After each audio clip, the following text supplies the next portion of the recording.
बहुत बहुत स्वागत है आपका। आप देख रहे हैं कहानी कुर्सी की। मैं हूं सौरभ। हमारे मेहमान हर्षवर्धन त्रिपाठी जी, विजय त्रिवेदी जी, विनोद अग्निहोत्री जी और समीर चौगांवकर जी। बिहार की हम लोग बात कर रहे हैं। आज बड़ा दिन है बिहार के चुनाव के सिलसिले में। प्रधानमंत्री नरेंद्र मोदी ने 75 लाख महिलाओं के खाते में 10,000 रुपए की किस्त ट्रांसफर कर दी है। ऐसी एक योजना का ऐलान जो है वो तेजस्वी यादव ने भी कर दिया है। प्रियंका गांधी वाड्रा भी आज बिहार में है। आज बिहार में अमित शाह को भी होना है और ओवैसी साहब तो घूम ही रहे हैं 2-3 दिनों से। तो ओवैसी जी सीमांचल में ही हैं, लेकिन जहां उन्होंने पिछली बार 14 सीटें जो लड़ी थी और 5 वो जीते थे। आज उनकी सीमांचल न्याय यात्रा का तीसरा दिन है। किशनगंज से पूर्णिया पहुंचेंगे। कल किशनगंज में थे। रोड शो की शुरुआत उन्होंने पूर्णिया जिले के एक टोल प्लाजा से उनकी हुई और उनकी यात्रा डगरुआ बायसी होते हुए फिर अमीर विधानसभा तक पहुंचेगी। ये सीट उनकी जीती हुई सीट है। अब यहां सभा को संबोधित करने के बाद वो वापस फिर किशनगंज लौट जाएंगे।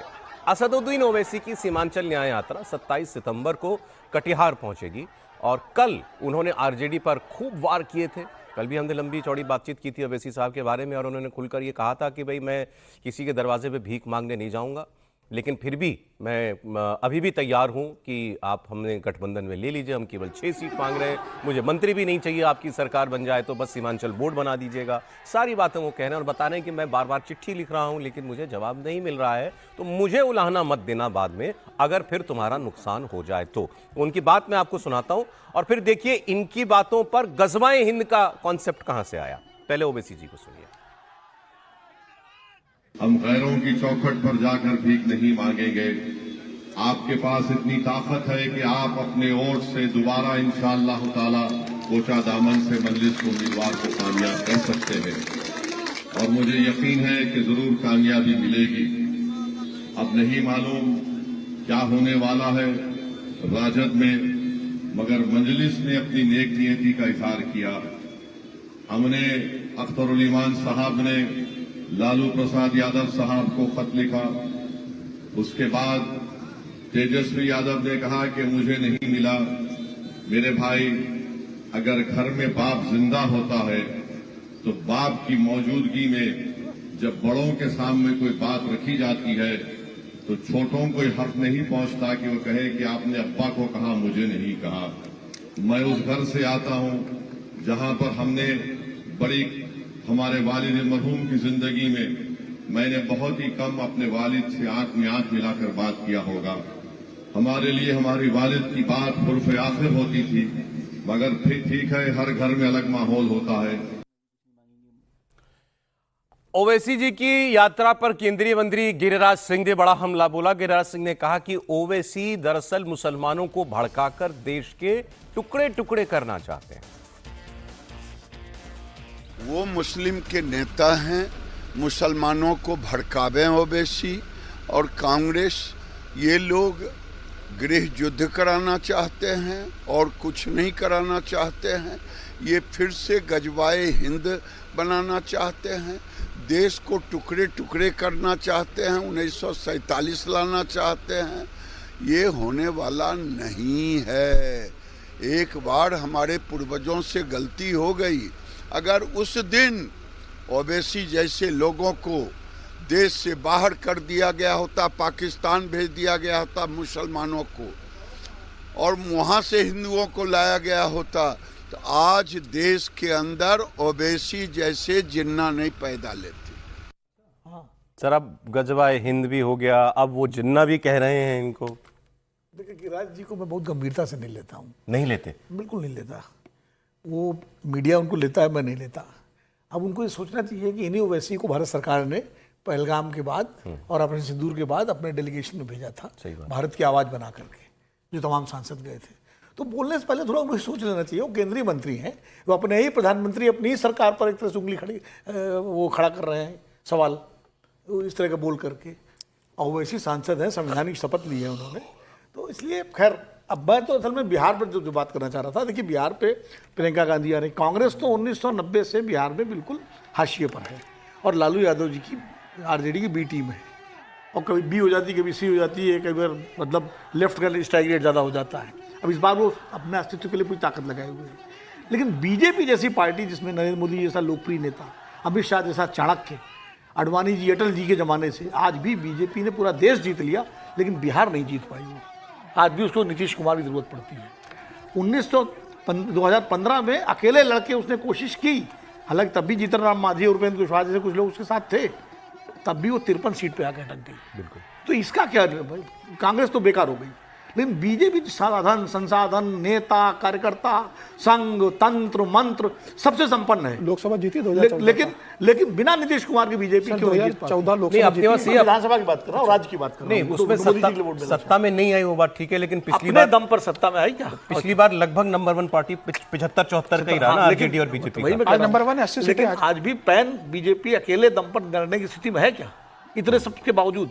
ये मैं कह रहा हूँ। कॉन्फिडेंस होता तो लड़ती। और नीतीश कुमार किनारे करती, 3 बार 2 बार छोड़ के आप चले गए और आपने क्या क्या नहीं कहा, लेकिन उसको नीतीश कुमार की जरूरत थी। ताले बंद थे नीतीश कुमार के लिए, खिड़कियां बंद थी, दरवाजे बंद थे, लेकिन फिर नीतीश कुमार को लाल कालीन बिछा के ले आए। तो कहीं ना कहीं बिहार के मिजाज को समझना चाहिए, बिहार का मिजाज है क्या। बिहार सामाजिक न्याय की धरती की प्रयोगशाला है, जैसे गुजरात हिंदुत्व की प्रयोगशाला है, वैसे बिहार सामाजिक न्याय की धरती की प्रयोगशाला है जी। और इसीलिए मंडल आयोग के बाद जब जनता दल पूरे देश में हारा था, बिहार में जीता था। अडवाणी जी की गिरफ्तारी के बाद भी बिहार में जनता दल जीता था। तो इसलिए बिहार के मिजाज को समझना चाहिए कि बिहार इस बार क्या चाहता है, और इसीलिए नीतीश कुमार की सारी योजनाएं, मोदी जी का करिश्मा, अमित शाह की रणनीति, चाणक्य नीति, सारा करने के बावजूद अभी भी महागठबंधन और एनडीए के बीच टक्कर की खबरें आ रही हैं कि कांटे की टक्कर है, कांटे की टक्कर है, कांटे की टक्कर है। तो ये मतलब मैं खाली कांग्रेस तो कुछ लोग जैसे कुछ सर्वे वगैरह में बताया गया कि भाई एनडीए अहेड हो सकता है एनडीए। देखिए मैंने कहा ना, नीतीश कुमार जब तक जहां रहेंगे, अभी नीतीश कुमार उधर ले आइए वो ऐड हो जाएंगे। वो तो नीतीश कुमार की स्थिति ऐसी है कि, और बिहार में बीजेपी को बढ़ने से नीतीश कुमार नहीं रोका है, लालू यादव नहीं रोका है, क्योंकि जो ईबीसी वोट है, जो रिएक्शन में लालू यादव से दूर होकर के वो बीजेपी को ही मिल सकता था, लेकिन नीतीश कुमार ने 20 साल का चीफ मिनिस्टर आज भी इतना रेलेवेंट अगर है रखता है तो फिर बड़ी बात है। विनोद जी ने बिल्कुल सारी बातें दुरुस्त कही हैं। सामाजिक न्याय की धरती बिहार है, तो बिहार में 20 साल से बीजेपी सत्ता में है। आप कुछ भी कहें, कांग्रेस की भी यही मंशा है कि नीतीश जी को छोड़ दें। क्या हुआ, संभाल तो नहीं पाई थी ना कांग्रेस सर, इसकी बात करेंगे ना। आप चुनाव के ठीक पहले जून 12, 2023 बैठक नहीं हो पाई, फिर जून 23, 2023 को बैठक हुई। लालू जी ने उसमें भी हास्य कर दिया, अरे दूल्हा बनाएंगे राहुल जी को, हम सोनिया जी से बात करेंगे। अब उसके बाद क्या हुआ, ये करेंगे वो करेंगे, मुंबई बेंगलुरु पहुंचते पहुंचते टूट गए नीतीश जी। सामाजिक न्याय की धरती पर बिहार 20 साल से सत्ता में है, 1.5 साल इधर उधर गए। लेकिन उससे बड़ी बात है, गुजरात हिंदुत्व की प्रयोगशाला है, 26 की 26 सीटें जीत कर दे दी। देश में एक और राज्य है जिसमें 40 में 39 सीटें जीत कर दी, वो बिहार है। ठीक है, वो भी भारतीय जनता पार्टी की अगुवाई को ही दी। तो सामाजिक न्याय की धरती वो है, अगर आप कह रहे हैं उस राज्य को, उस राज्य ने भारतीय जनता पार्टी को लगातार, लेकिन वो साथ में ये भी कह रहे हैं आगे रखा, ये भी कह रहे हैं वो नीतीश कुमार की वजह से वो तो तय है। देखिए, और नीतीश कुमार वहां चले जाए, 15 जीती गए थे ना। नीतीश कुमार के जाने के बावजूद भारतीय जनता पार्टी ने 2014 में करके दिखाया था। अच्छा ठीक है, चलिए आगे मैं और बिहार की 2 खबरें और बता देता हूं समीर जी। विधानसभा चुनाव को लेकर बीजेपी ने अपने अभियान की रफ्तार बढ़ा दी है। गृहमंत्री अमित शाह आज बिहार दौरे पर हैं। चंपारण सारण के संभाग के 10 संगठनात्मक जिलों के कार्यकर्ताओं से वो संवाद करेंगे। उसके बाद शाम को पटना में उनकी 40 सीनियर लीडर्स से मीटिंग होगी। बीजेपी के चुनाव प्रभारी कल ही अनाउंस किए गए हैं, धर्मेंद्र प्रधान, वो भी होंगे वहां पर। 8 दिनों के अंदर दूसरी बार गृहमंत्री का यह दौरा है और बताया जा रहा है कि गृहमंत्री कार्यकर्ताओं को सीधे उनसे बात करके उत्साहित करने का जो है वो प्रयास करेंगे। अब ये भी आपको बता देता हूं कि कल जो प्रभारी नियुक्त हुए हैं, प्रभारी और सह प्रभारी, इनका क्या रिकॉर्ड है। केंद्रीय शिक्षा मंत्री धर्मेंद्र प्रधान बिहार के बीजेपी चुनाव प्रभारी होंगे। केंद्रीय जल शक्ति मंत्री CR पाटिल, जो गुजरात के प्रदेश अध्यक्ष भी हैं, वो सह प्रभारी होंगे। और यूपी के उप मुख्यमंत्री केशव प्रसाद मौर्य, ये भी सह प्रभारी होंगे। बीजेपी ने इन प्रभारियों की नियुक्ति से एक बड़ा राजनीतिक संदेश देने की कोशिश की। धर्मेंद्र प्रधान के लिए बिहार नया नहीं है, इससे पहले वो बिहार के प्रभारी भी रह चुके हैं। 2010 में राज्य संगठन के सह प्रभारी थे। उस वक्त 40 साल की केवल उनकी उम्र थी। उस वक्त अरुण जेटली और अनंत कुमार जैसे सीनियर लीडर्स थे, उनका मार्गदर्शन उनको मिला। उस वक्त एनडीए ने राज्य में 206 सीटों के साथ ऐतिहासिक जीत हासिल की थी और नीतीश कुमार के साथ उनकी व्यक्तिगत नजदीकी भी है। 2014 में नरेंद्र मोदी को प्रधानमंत्री पद का उम्मीदवार बनाने के बाद नीतीश कुमार जब अलग हो गए थे, तब 15 के विधानसभा चुनाव में बीजेपी ने अलग इलेक्शन लड़ा था और अनंत कुमार धर्मेंद्र प्रधान के साथ सह प्रभारी बनाए गए थे। अच्छा, दिलचस्प यह है कि धर्मेंद्र प्रधान के साथ CR पाटिल भी तब बीजेपी के लिए चुनाव में सह प्रभारी थे। अब मतलब इन नेताओं का एक बिहार से कनेक्शन रहा है, समझते हैं बिहार को, इसीलिए इनको लगाया गया है। और अभी आप हाल फिलहाल के चुनाव में देखें अगर, तो कुछ जो जिन राज्यों में जीत हुई, जैसे धर्मेंद्र प्रधान मेरे ख्याल से हरियाणा के उत्तर प्रदेश रहे सर, उत्तर प्रदेश में रहे, मध्य प्रदेश रहे, कर्नाटका रहे, हरियाणा रहे, सारे बड़े राज्यों में चुनाव प्रभारी रहे, सारे बड़े इसके रहे वो। निश्चित रूप से धर्मेंद्र प्रधान को बिहार लंबे समय से, धर्मेंद्र प्रधान जैसे आपने बताया कि 2010 में रहे, 2015 में रहे, 2015 में तो अनंत कुमार के प्रभारी थे चुनाव, उनके अंडर में धर्मेंद्र प्रधान थे। और राज्यसभा भी बिहार से गए, 2012 में इनको जब राज्यसभा भेजा गया था तो ये बिहार से राज्यसभा गए थे। और उसी कुर्मी कम्युनिटी से आते, जिस कम्युनिटी से नीतीश कुमार आते हैं, इनका कास्ट कॉम्बिनेशन भी नीतीश कुमार से मिलता है। और नीतीश कुमार से इनकी ट्यूनिंग बड़ी अच्छी रही, क्योंकि इनके पिता जो अटल बिहारी जी की सरकार में मंत्री थे, वो नीतीश कुमार के बड़े अच्छे मित्र थे। हाँ, और इनके व्यक्तिगत संबंध नीतीश कुमार से अच्छे रहे।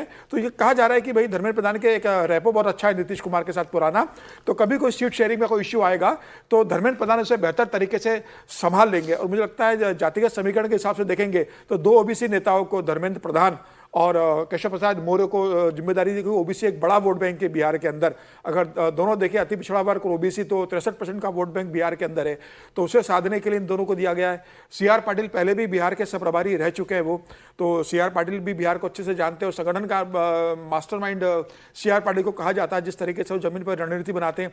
गुजरात में 152-54 सीटें जब जीती, जो प्रदेश अध्यक्ष थे, आज वो बिहार गुजरात के प्रदेश अध्यक्ष है।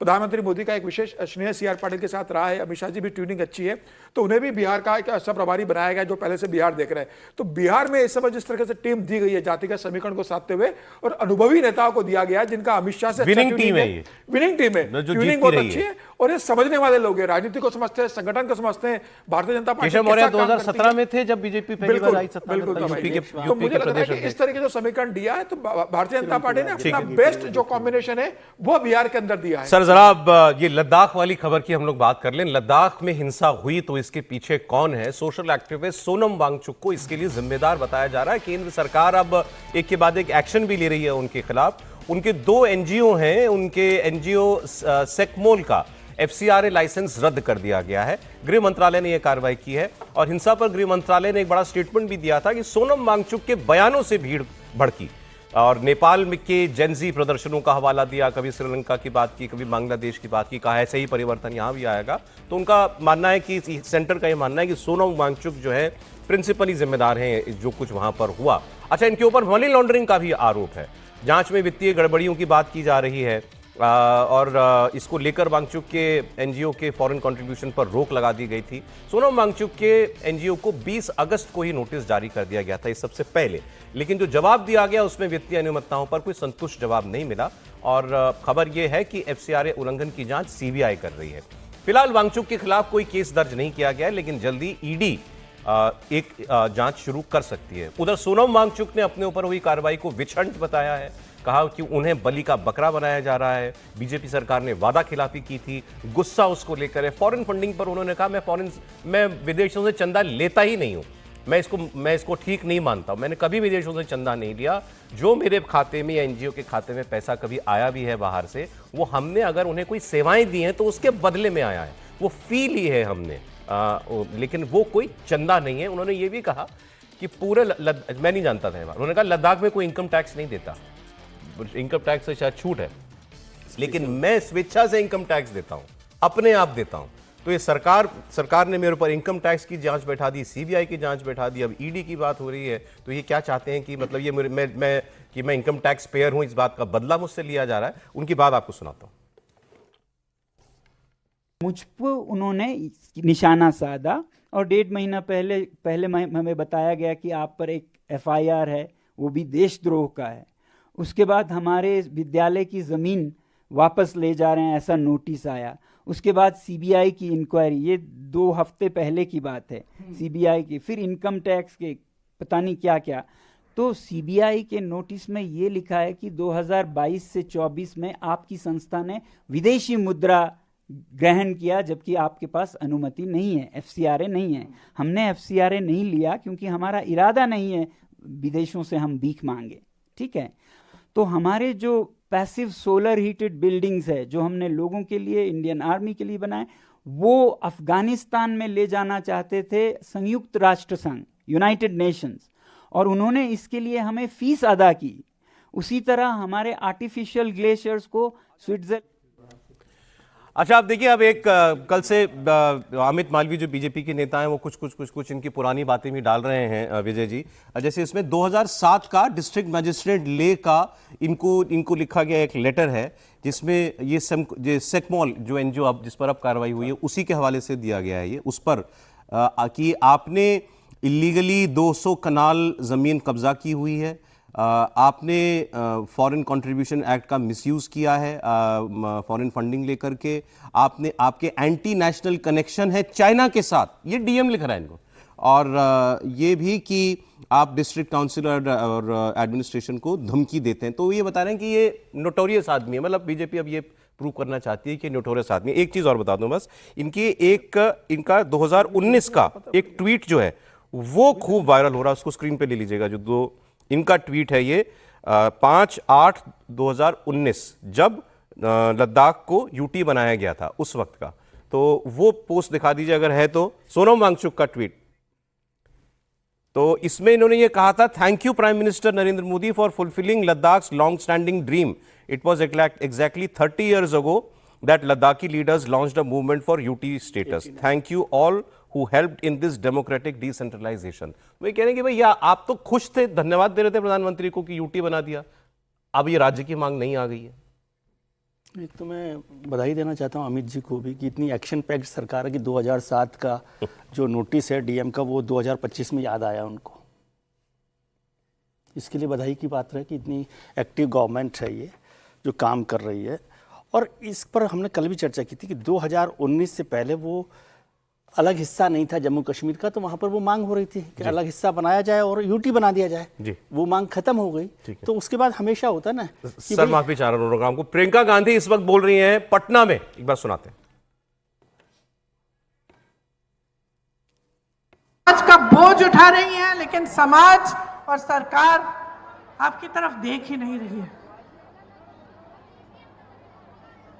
जहां सरकार को मदद करनी चाहिए, जहां आपको सशक्त करना चाहिए, वो काम नहीं हो रहा है।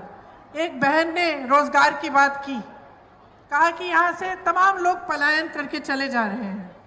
इसका मतलब है आप अकेली रह जाती हैं, अकेली सभी संभालती हैं। जो पैसा आता है उससे खर्चा हो जाता है, ऊपर से आप आशा बहुएं हैं, आंगनवाड़ी हैं, आप ये सब काम कर रही हैं, जीविका का काम कर रही हैं, और फिर भी संघर्ष है, अकेली रह रही हैं। तो इतना संघर्ष है, इतना बोझ उठा रही हैं आप, क्या इस बोझ को पहचानना नहीं चाहिए? नेताओं को, सरकारों को क्या आपको नकारा जाना चाहिए? क्या ऐसी बात होनी चाहिए कि भाई चुनाव आ रहा है, चलो अब महिलाओं के लिए जल्दी जल्दी एक स्कीम निकाल देते हैं, 10,000 रुपये पकड़ा देते हैं, हमें वोट मिल जाएगा? क्या ये सही है? मैं सिर्फ ये कहना चाहती हूँ कि अपने अंतर्मन में झांको, देखो जीवन क्या है आपका। आप जी रही हो, आप संघर्ष कर रही हो, आप अनुभव कर रही हो। ये मेरी बहन वर्दी पहन के खड़ी है, पुलिसकर्मी है, क्या इसका संघर्ष कम है? कम नहीं है। जितना आपका संघर्ष है उनका संघर्ष है। हम सब बहनें हैं, हम सब के अलग अलग संघर्ष हैं, और ये बहुत जरूरी है कि हम इन संघर्षों को एक शक्ति में बदलें। कि हम जब देखते हैं कि हमारा जीवन का अनुभव क्या है, कि 20 सालों से हमारे जीवन में तरक्की हुई ही नहीं है, बिहार में आपके जीवन में तरक्की हुई ही नहीं है, इतने साल हो गए हैं। ये कह रही थी एक बहन की 50 साल की स्कीम है, बदलाव नहीं आया। तो जब आपके जीवन में इतना संघर्ष है, ये आपका अनुभव है, आप देख रहे हो, बच्चों को पढ़ा नहीं पा रहे हो। अरे प्रियंका जी कह रही हैं कि तो ये क्या बात हुई, चुनाव से पहले जल्दी जल्दी बस चलो एक स्कीम लॉन्च कर दो, जो आज 10,000 रुपये डाले गए उस पर वो बोल रही थी। सर ये क्या तरीका है?